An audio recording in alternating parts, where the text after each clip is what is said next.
Colonel Rajyavardhan Singh Rathore के एक प्रश्न के उत्तर में सद्गुरु बता रहे हैं कि युवा अवस्था वो समय है जब बड़ी इच्छाएं रखने और जीवन शैली पर ध्यान देने से पहले क्षमताएं बढ़ाना जरूरी है। कर्नल राज्यवर्धन सिंह राठौड़। युवा अवस्था चुनौतियों, लक्ष्यों, उपलब्धियों और महत्वाकांक्षाओं से परिभाषित होती है। कई लोग ऐसी सफलता के पीछे भागते हैं जिसे दूसरों ने तय कर रखा है।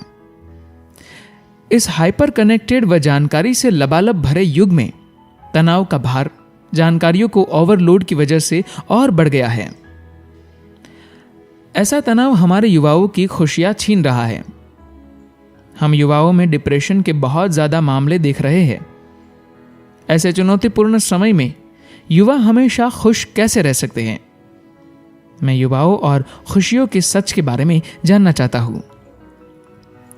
सद्गुरु कहते हैं, हर पीढ़ी में आपको ऐसे कुछ लोग जरूर मिलेंगे जो किसी न किसी चीज के बारे में शिकायत करते रहते हैं।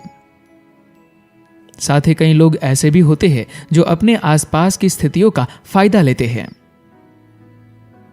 आज एक पीढ़ी के तौर पर हमारे पास पहले से कहीं अधिक सुख सुविधाएं हैं।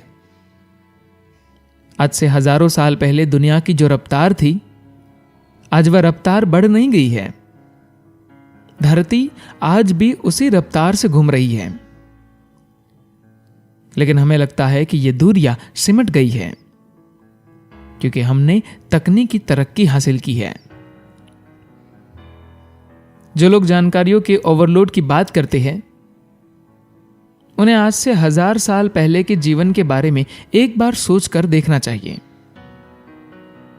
आपको यह भी पता नहीं होता था कि 100 किलोमीटर की दूरी पर क्या घटित हो रहा है। कोई बहुत अच्छी घटना घटती या कोई भारी संकट आता, तब भी उसकी जानकारी मिलने में 1-2 महीने का समय लग जाता था। आज संसार के किसी भी कोने में जो कुछ भी हो रहा हो, आपके पास पल भर में खबर आ जाती है। हम तकनीकी रूप से इतना सशक्त पहले कभी नहीं थे।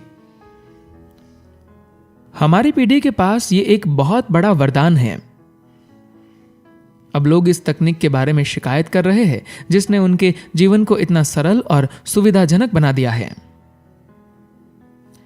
समस्या यह है कि उन्हें जो जीवन मिला है वे उसे संभालने के लिए तैयार नहीं हो सके हैं। आप कल्पना कीजिए कि आप आज से 1000 साल पहले की एक सुबह आप उठते हैं और आपको प्यास लगी है। अब पानी की जरूरत है तो आपको नदी से 2 बाल्टी पानी भरकर लाना होगा। यकीन मानिए, आज के अधिकतर जवान इतने फिट नहीं हैं कि 1 मील दूर से 2 बाल्टी पानी भरकर घर तक ला सके। वे ऐसा करने के लिए शारीरिक रूप से सक्षम नहीं है। तो आपको आज से 1000 साल पहले भेज दिया जाए तो क्या आप बिना किसी शिकायत के वे बाल्टियां ढोएंगे? आप निश्चित रूप से इसके बारे में शिकायत करेंगे क्योंकि आप शारीरिक तौर पर ऐसा करने के काबिल नहीं हैं। ठीक इसी तरह अगर आपने खुद को आज की हकीकतों का सामना करने के लिए मानसिक तौर पर तैयार नहीं किया तो आप शिकायत करेंगे। आपको खुद को इस तरह तैयार करना होगा कि आप जीवन के लिए फिट हो। जीवन के शुरुआती दौर में आपके लिए आपकी महत्वाकांक्षा, आपकी इच्छा या जीवन शैली ज्यादा मायने नहीं रखती है। आपको केवल इसी बात का ध्यान रखना चाहिए कि इस जीवन को ज्यादा से ज्यादा कैसे निखारा जाए ताकि इसे ऊंचे स्तर की संभावना तक लाया जा सके। अगर आप अपने भीतरी तरक्की पर अधिक समय खर्च करेंगे तो आज के हालात को संभालना कहीं आसान होगा और तब आप उन महान तोहफों के लिए शिकायत नहीं करेंगे जो आपको दिए गए हैं। पहले ऐसा कभी नहीं हुआ था कि आप 14 घंटों में भारत से अमेरिका पहुंच जाएं या अपना फोन उठाए और दुनिया के किसी भी हिस्से में दूसरे इंसान से सीधे बात कर सके। पूरी दुनिया और यहां तक कि दुनिया से बाहर अंतरिक्ष में घट रही हजारों लाखों घटनाओं को अपनी आंखों के सामने देख सके। आज आप अपनी नॉर्मल विजन से कहीं अधिक देख सकते हैं, अपनी सुनने की नॉर्मल क्षमता से कहीं अधिक सुन सकते हैं और अनुभव करने की सामान्य क्षमता से कहीं अधिक महसूस कर सकते हैं। हर कुछ महीने या कुछ सालों में आपके आसपास की तकनीक अपग्रेड हो जाती है। समय आ गया है कि आप खुद को अपग्रेड करें। इनर इंजीनियरिंग या योग का मतलब यही है कि आप जीवन को अपग्रेड करने पर ध्यान दे रहे हैं। अगर आप जीवन को निखारे बिना केवल अपनी गतिविधियों को निखारते हैं तो हर हाल में आपकी गतिविधि को नुकसान होगा।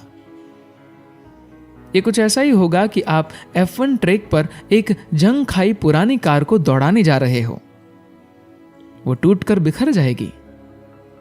आज लोगों के साथ यही हो रहा है।